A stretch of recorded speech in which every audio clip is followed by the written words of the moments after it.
Hello દોસ્તો, સ્વાગત છે આજના વિડીયોમાં। તો દોસ્તો, ઉનાળો આવી ગયો છે અને હવે તમને ન્યૂઝ ચેનલમાં અને તમારી આજુબાજુ આ બે શબ્દ જરૂર સાંભળવા મળતા હશે। એમાં પહેલો છે હીટ વેવ અને બીજું છે હીટ સ્ટ્રોક। તો આ હીટ વેવ શું છે કે જે આ ઉનાળામાં તાપમાન વધે છે અને તાપમાન વધવાથી જે આ ગરમ પવન ફૂંકાય છે એને હીટ વેવ કહેવામાં આવે છે અને આ શબ્દ તમને વધારે ન્યૂઝ ચેનલમાં જોવા મળશે।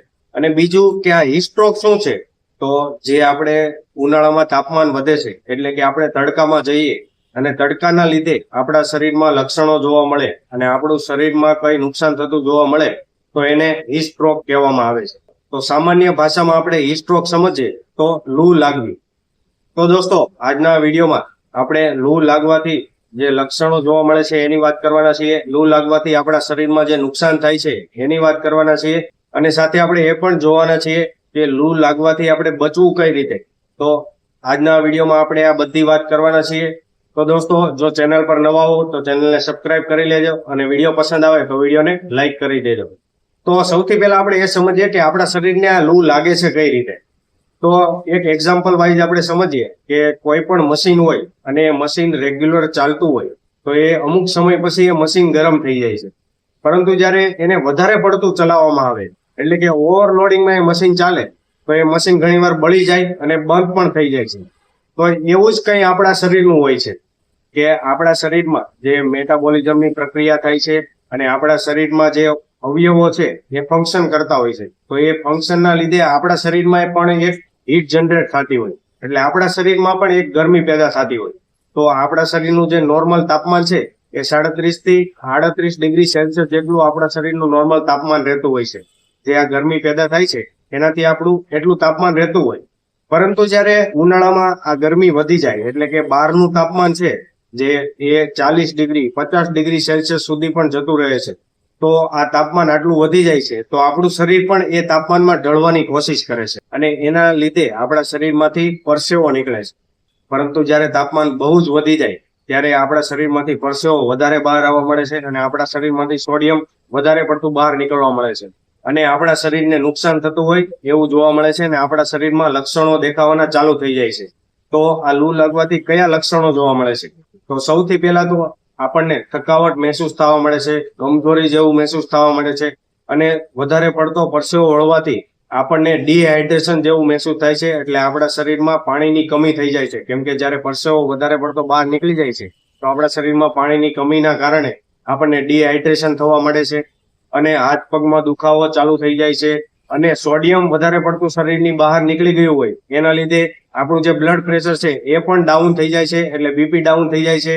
અને બીજું કે એના લીધે આપણને ચક્કર આવવા મળે છે, આપણે જે આંખ હોય છે આંખોથી દેખાવાનું ઓછું થઈ જાય છે, બ્લર વિઝન જેવું મહેસૂસ થવા માંડે છે અને બીજું એ કે વધારે પડતી લૂ લાગવાથી આપણને ઉલટીઓ થવા મળે છે અને એમાંથી પણ આપણું શરીરનું જે પાણી હોય છે એ બહાર નીકળી જાય છે અને ડિહાઇડ્રેશન થઈ જાય છે। અને ઘણીવાર શું થાય કે જ્યારે બહુ વધારે પડતી આપણને જ્યારે લૂ લાગી જાય છે તો ઘણીવાર લોહીની પણ ઉલટી થતી જોવા મળે છે। તો આવી બધી ઘણી સમસ્યાઓ થતી જોવા મળે છે। તો દોસ્તો, હવે આપણે એ જોઈએ કે આ લૂથી બચવા માટે આપણે શું કરવું જોઈએ। તો સૌથી પહેલા તો જે લોકો ગરમીમાં બહાર નીકળે છે એને બહાર નીકળવાનું ટાળવું જોઈએ અને જો ઇમરજન્સીમાં ઘરની બહાર બપોરના ટાઈમ પર નીકળવું પડે અને કામના ટાઈમ પર પણ બપોરના ટાઈમ પર નીકળવું પડે છે તો શરીર પર સનસ્ક્રીન લોશન લગાવવું જોઈએ, જેનાથી આપણે લૂ લાગવાથી અને સનસ્ટ્રોકથી બચી શકીએ। અને બીજું એક કે જો તમે ઘરની બહાર નીકળતા હોય તો તમારે છત્રીનો પણ ઉપયોગ કરવો જોઈએ। જો તમે છત્રીનો ઉપયોગ કરો છો તો એનાથી તમને તડકો નથી લાગતો અને ડાયરેક્ટ સૂર્યના કિરણથી પણ તમે બચી શકો છો। અને જો તમારું કામ એવું હોય છે કે તમારે ઉનાળાના ટાઈમ પર ઘરની બહાર નીકળવું પડે છે તો તમારે સફેદ કપડાં પહેરવા જોઈએ। જો આ સફેદ કપડાં પહેરો છો તો એ તમારા શરીરમાં ઠંડક મહેસૂસ કરાવે છે અને જે સૂર્યના કિરણો છે એ તમારા શરીર સુધી પહોંચવા દેતા નથી, એટલા માટે સફેદ કપડાં પહેરવા જોઈએ। અને તમારે રેગ્યુલર પાણી પીતું રહેવું જોઈએ, એટલે દિવસમાં 3.5 થી 4 લીટર જેટલું પાણી પીવું જોઈએ, કેમ કે ઉનાળાના ટાઈમ પર પરસેવો વધારે વળે છે અને આપણા શરીરનું જે પાણી છે એ બહાર નીકળી જતું હોય છે, એના લીધે ડિહાઇડ્રેશનથી બચવા માટે રેગ્યુલર પાણી પીવું જોઈએ અને દિવસમાં એકવાર લીંબુ પાણી પણ પીવું જોઈએ। લીંબુ પાણી પણ આપણા માટે ફાયદાકારક છે। અને બીજું એક કે આપણે વરિયાળીનું શરબત પીવું જોઈએ। જો આ વરિયાળીનું શરબત આપણે પીએ છીએ તો આપણે લૂથી બચી શકીએ છીએ અને આ વરિયાળીનું શરબત આપણા શરીરને અંદરથી ઠંડક આપે છે. તો વરિયાળીનું શરબત પણ ગરમીના દિવસોમાં આપણા માટે ફાયદાકારક છે. અને દોસ્તો, જો આપણને લૂ લાગી ગઈ છે અને આપણા શરીરમાં લક્ષણો દેખાવાના ચાલુ થઈ ગયા છે, તો એના માટે આપણે શું કરવું જોઈએ? તો સૌથી પહેલા તો તમારે પાણી પીવાનું ચાલુ કરી દેવાનું છે. જો તમે પાણી ઓછું પીતા હોય તો પાણી વધારી દેવાનું છે. અને માર્કેટમાં ORS મળે છે, તો ORS ને પણ રેગ્યુલર લેવાનું ચાલુ કરી દેવું જોઈએ. 1 કલાકમાં 1 ગ્લાસ જેટલું પાણી પીવાનું ચાલુ કરી દેવું જોઈએ. અને બીજું એક કે જે કપડું છે એને પાણીમાં ભીનું કરીને આપણા શરીર પર વીંટાળી લેવું જોઈએ. જેનાથી શું થાય છે કે જે આપણને લૂ લાગવાથી ગરમી મહેસૂસ થાય છે એમાં આપણને રાહત મળે છે. અને જો વધારે પડતા લક્ષણો જોવા મળે તો તમારે તરત જ નજીકની હોસ્પિટલમાં એકવાર સંપર્ક કરી લેવો જોઈએ. અને એક બીજી ખાસ વાત, જો તમે ગરમીમાં બહાર ગયા છો અને તરત જ તમે ગરમીમાંથી ઘરે આવો છો અને ઘરે આવીને તરત જ તમારે ઠંડુ પાણી કે કોઈ પણ ઠંડી વસ્તુ તરત જ ના લેવી જોઈએ. થોડીવાર તમારે ઘરમાં શાંતિથી બેસવું અને તમારી બોડી જ્યારે નોર્મલ થાય, એટલે કે ગરમીમાંથી જ્યારે થોડી ઠંડી પડે પછી તમારે કોઈ પણ ઠંડી વસ્તુ લેવી જોઈએ. કેમ કે જો તમે ગરમીમાંથી ઘરે આવીને તરત જ તમે ઠંડુ પાણી કે કોઈ પણ ઠંડી વસ્તુ લો છો તો એના લીધે તમારા શરીરને નુકસાન પણ થઈ શકે છે. તો દોસ્તો, આ વાત ખાસ ધ્યાન રાખવી જોઈએ. અને દોસ્તો, હોમિયોપેથિકમાં ઘણી એવી બધી દવાઓ છે કે જે તમને આ લૂથી બચાવી શકે છે. અને જો લૂ લાગવાથી તમને કોઈ લક્ષણો જોવા મળ્યા હોય તો એનાથી પણ તમને રાહત આપી શકે છે.